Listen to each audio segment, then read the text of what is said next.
श्रीराम समर्थ मंडळी. तर मंडळी, आज आपण चाललेलो आहे सांगली जिल्ह्यातून रामलिंग मंदिर आळते येथे. तर मंडळी, रामलिंग मंदिर हे सांगलीपासून 25 ते 30 किलोमीटर अंतरावर आहे. तर मंडळी, सर्वसाधारणपणे सांगलीपासून आपल्याला हातकलंगडे येथे जायला लागते. हातकलंगडेपासून 6 ते 7 किलोमीटर अंतर आहे. सर्वसाधारणपणे 1 तासाचं अंतर आहे. तर हा मार्ग खूप सुंदर आणि निसर्गरम्य आहे. रस्त्याच्या दोन्ही बाजूला घनदाट अशी झाडे आहेत. पाहू शकता आपण, मंदिराच्या खूप जवळ आलेलं आहे. तर मंडळी, आळते गावाची ओळख म्हणजे हे गाव एक लहान पण याच गावात वसलेले असे एक प्रसिद्ध मंदिर म्हणजेच रामलिंग मंदिर आहे. तर मंडळी, या मंदिरामागे एक खूपच अद्भुत आणि श्रद्धेने भरलेली एक कथा आपल्याला ऐकायला मिळते. तर मंडळी पाहू तर मंडळी, समोर आपण सध्या मुख्य प्रवेशद्वारावर आलेलो आहे. पाहू शकता तुम्ही. तर प्रवेशद्वारामधून आपण आतमध्ये आलेलो आहे. तर मंडळी, असं म्हणलं जातं की प्रभू श्रीराम वनवासात असताना या परिसरातून प्रवास करत होते. तर आता मुख्य दारातून आपण प्रवेश केलेला आहे. मंडळी पाहू शकता तुम्ही. तर मंडळी, समोर जे तुम्हाला माहिती फलक दिसतो ते म्हणजे श्री सूरजानंद महाराज, श्री गोविंदाजी महाराज आणि श्री पांडुरंगदास महाराज या महाराजांनी इथे वास्तव केलेले, समाधी घेतलेल्याचं माहिती फलक आहे. पाहू शकता तुम्ही. समोरच मंदिराचं प्रवेशद्वार आहे. तर आता आपण प्रवेशद्वारामधून आतमध्ये चाललेलो आहे. तर मंडळी, समोरच विठ्ठल रुक्मिणीचं एक छोटंसं मूर्ती आहे आणि इथून आपण आता मेन गुहेमध्ये चाललेलो आहे. पाहू शकता, गुहेच्या समोरच एक मंदिर आहे. नंदी आहे समोर. तर मंडळी, या ठिकाणी पाण्याची कमतरता होती तेव्हा प्रभू रामचंद्रांनी आपल्या धनुष्यातून बाण सोडला आणि त्या बाणामुळे येथे त्रिवेणी संगमाचा उगम झाला. तर मंडळी, हा व्हिडिओ खूप छान आहे. शेवटपर्यंत नक्की पहा, न स्किप करता. तर मंडळी, आता सध्या आपण गुहेमधून आत चाललेलो आहे. पाहू शकता, गुहेच्या तोंडावरतीच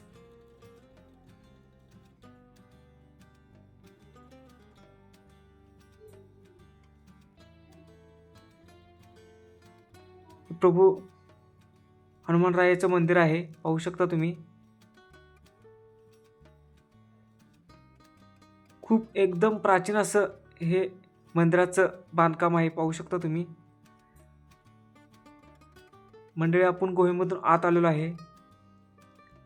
तर मंडळी, यानंतर प्रभू रामचंद्रांनी भगवान शंकराची पूजा करण्यासाठी येथे शिवलिंगाची स्थापना केली. त्याच शिवलिंगाला आज रामलिंग या नावाने ओळखले जाते. तर मंडळी पाहू शकता, पूर्ण हे गुहेमध्ये मंदिर आहे. समोरच गणपती बाप्पा आहेत. तर मंडळी, त्रिवेणी संगमाचे आध्यात्मिक महत्त्व, या मंदिर परिसरात 3 जलप्रवाह एकत्र येतात म्हणून याला त्रिवेणी संगम असेही म्हणतात. पाहू शकता मंडळी, आपण गुहेमध्ये आलेलो आहे आणि मुख्य या गुहेमध्ये शिवपिंड हे आकर्षण आहे.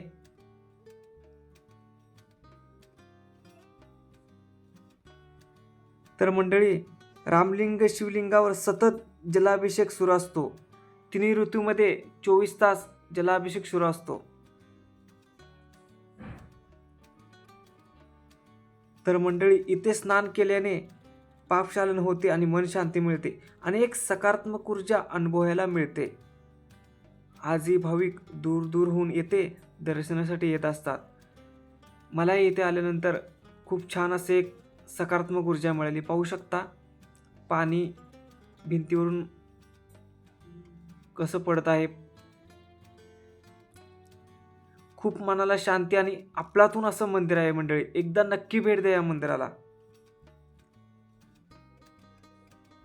तर मंडळी, मंदिर दर्शन व अनुभूती. रामलिंग मंदिराचे वातावरण खूप शांत, पवित्र आणि भक्तिमय आहे. बघू शकता मंडळी तुम्ही. येथे काही क्षण उभं राहिलं तरी मन शांत होते आणि एक वेगळीच ऊर्जा अनुभवायला मिळते. तर आपण बाहेर आलेलो आहे मंडळी, पाहू शकता. आणि भिंतीवरती शिवाचे खूप असे सुंदर असं चित्र कोरलेलं आहे आणि समोरच अग्निकुंड आहे, पाहू शकता मंडळी तुम्ही.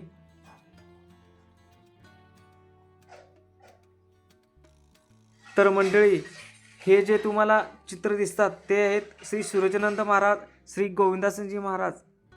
समोर जे तुम्ही पाहत आहात हे आहेत सप्त ऋषींची मंदिर. कश्यप, अत्र, भारद्वाज, विश्वामित्र, गौतम आणि जमदग्नी आणि वशिष्ठ. ही जलकुंडाच्या काठावरती ही सर्व सप्तऋषीची मंदिर आहेत, पाहू शकता तुम्ही.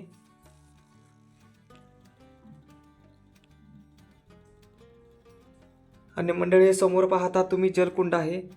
या जलकुंडामध्ये मासे, कासव, मंदिराच्या मधोमध हे जलकुंड आहे आणि बाजूनी सर्वत्र मंदिर आहे.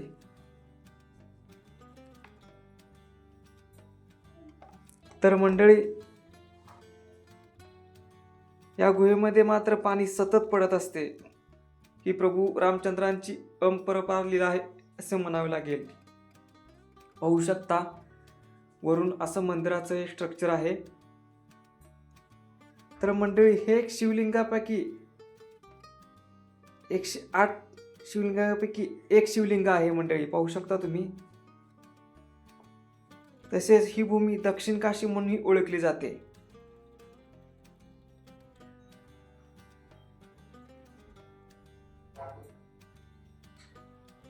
हा पूर्ण बाजूचा परिसर आहे मंडळी, पाहू शकता तुम्ही.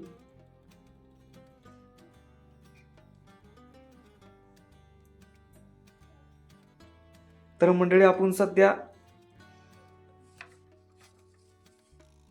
जे सूरजानंद महाराज, गोविंदासजी महाराज आणि श्री पांडुरंगदास महाराज यांच्या समाधी स्थळाकडे भेट देण्यासाठी चाललेलो आहे. आणि हा आजूबाजूचा परिसर आहे, पाहू शकता तुम्ही.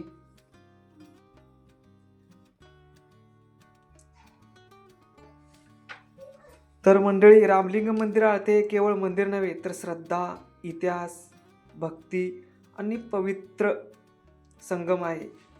तर या पावनस्थळाला नक्की भेट द्या. पाहू शकता हा बाजूचा परिसर आहे मंडळी.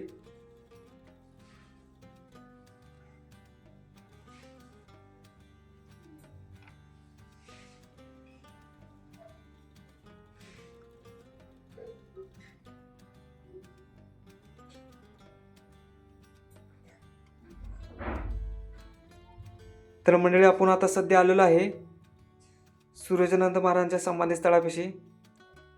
आणि समोर ही सूरजानंद महाराज, गोविंदासजी महाराज आणि पांडुरंगदास महाराजांची समाधी आहे. तर मंडळी, आपण सध्या आता श्री प्रभू रामचंद्रांनी जिथे बाण मारला आणि जलधारा चालू केली त्या ठिकाणी आपण चाललेलो आहे.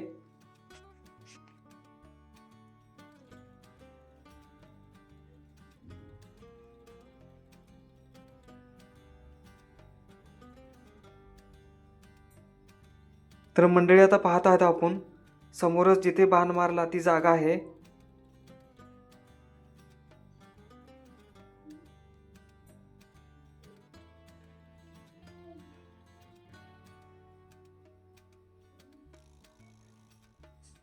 तर मंडळी, हीच ती जागा आहे प्रभू रामचंद्रांनी बाण मारलेली, पाहू शकता तुम्ही.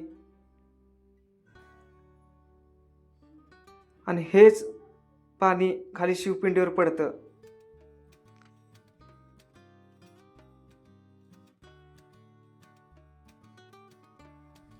तर मंडळी, समोर जे तुम्ही पाहतात ते आहे दीपस्तंभ, पाहू शकता तुम्ही. तर समोर हे आहेत हत्ती.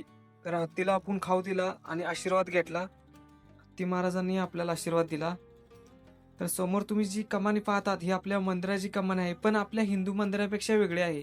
का तर मुघलांनी यावेळी मंदिरावर आक्रमण करण्याची शक्यता होती, म्हणून ही कमानी अशी करण्यात आलेली आहे. तर आता सध्या आपण गोशाळेत आलेलो आहे, पाहू शकता गाईचं वासरू सुंदर असं.